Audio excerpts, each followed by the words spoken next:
Dito kami ngayon sa school ni Yuna dahil day off ang daddy. Susunduin namin siya. Papunta na kami dun sa likod. Di niya alam na nandito kami. So surprise namin siya. Tignan natin kung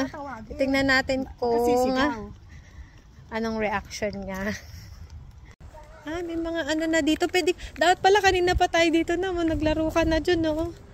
Ayun, pwede ka maglaro. Yan, dahil medyo maaga pa. Lalaro muna si Nami. Ito yung likod ng school niya. Daming playground, no?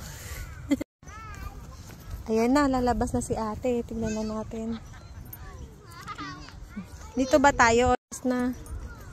Ayan na yung mga nagbabantay na kaano. Ayan na, labasan na. Nagling na yung bell. Huwag kang sisigaw naman. Huwag kang sisigaw ha. Wait mo lang makita tayo ni ate ha. Tignan natin kung ano gagawin ng ate. Ang suot ng ate? Ayun. Ayun na. Ayun na kaagad si Yuna. Sinabihan na siya, babe. Sinabihan na siya. Hinahanap niya tayo. Hinahanap niya tayo. Sinabi na sa kanya. Hinahanap tayo. Hinahanap kami. Baby ko. Ayun. Hinahanap niya. Ayaw una siguro. Ay. Sinabihan na siya.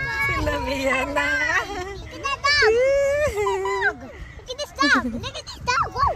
Sinabi ba sa'yo, te, na susunduin ka namin? Anong bag mo?